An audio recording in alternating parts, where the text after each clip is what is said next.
Hi, everyone. It's the Ticket to Christ, and thank you for tuning back in.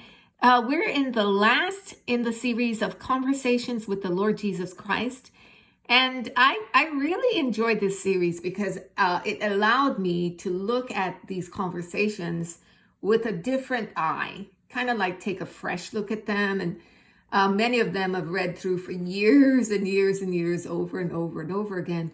But just really looking at them from the viewpoint that it's a conversation that people actually had with Jesus just brought it alive in a whole new way and gave me fresh food for thought, fresh insights into things that, I might not have seen otherwise. And there are many of them in the scriptures, that I didn't get to. You see Jesus talking with his half-brothers, the conversations Jesus had with his disciples, with the apostles, the conversations he had with religious people, just looking at it from the viewpoint of it's a conversation that Jesus had with them, and looking at it with what is it they said, where was he, where were they, and what type of tone that you're getting from the conversation, what's the heart of God in it, what is Jesus conveying. Those types of questions will bring the scriptures and the presence of God and God himself more alive to you, more tangible in your understanding, and strengthen your faith. So we're in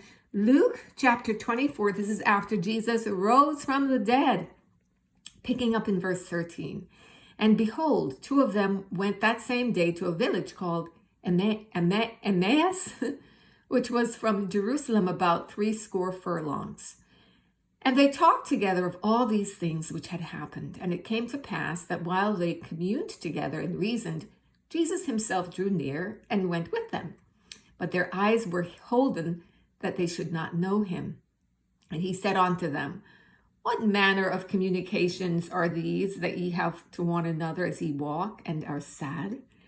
And the one of them, whose name was Cleopas, answering said unto him, Art thou only a stranger in Jerusalem, and hast not known the things which are come to pass here in these days? And he said unto them, What things?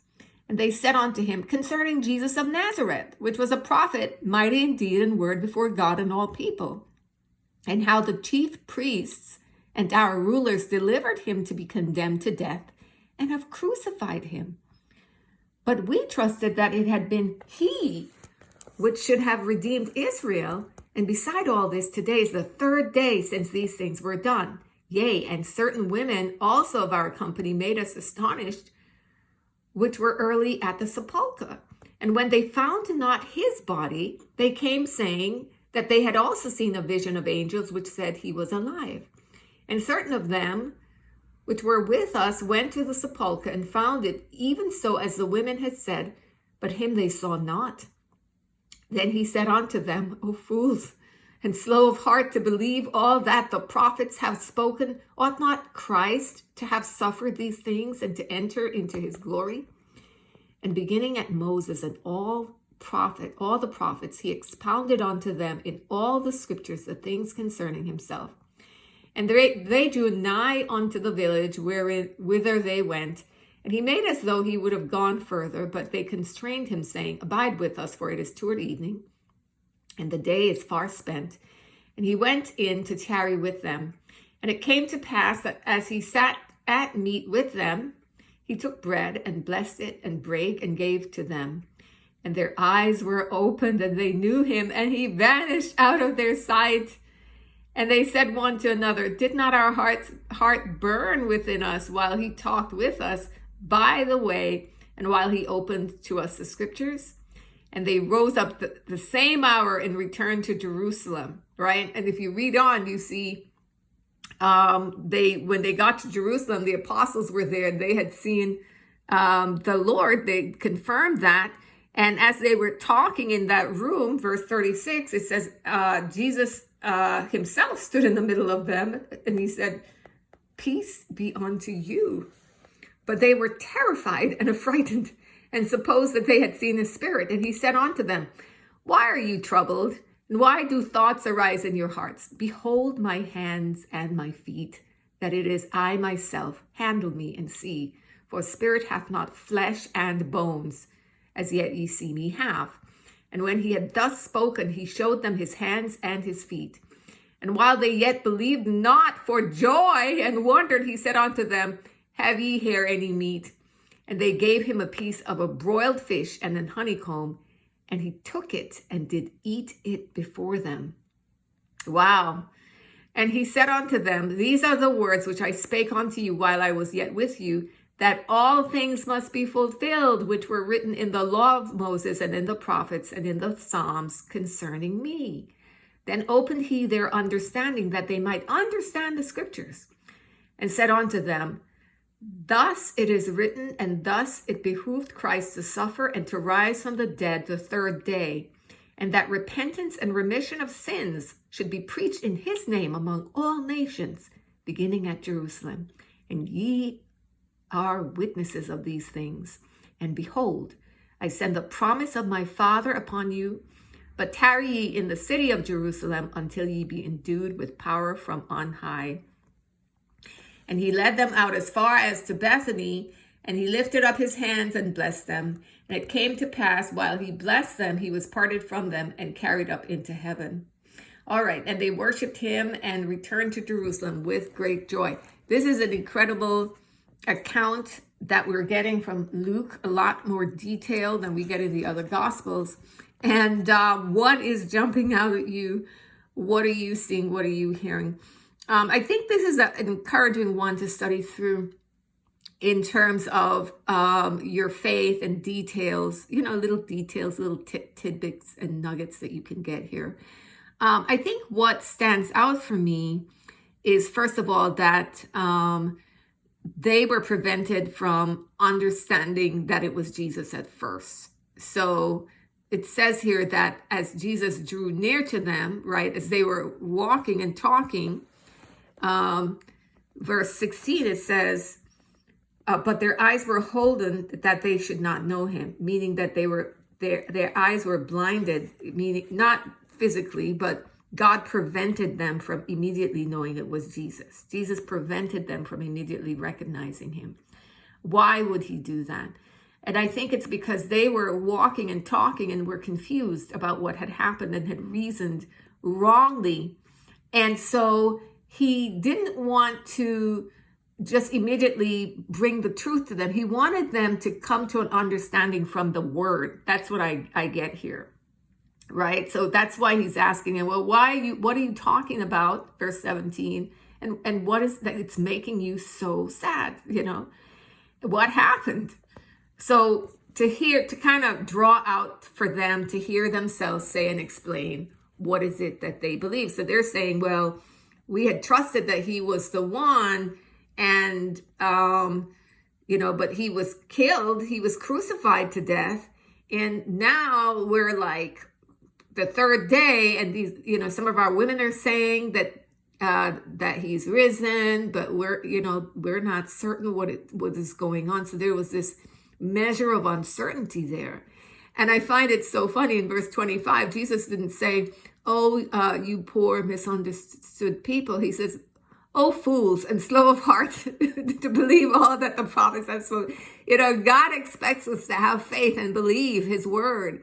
He's not saying, oh, you poor misunderstood person. No, stop being dull, right? Get it together and go ahead and believe what the word says is going to happened, right? And so he explains it, though. And it's not like this harsh, rude thing, right? He's saying that they're being foolish in their perspective and in their processing of the scriptures, and slow to believe.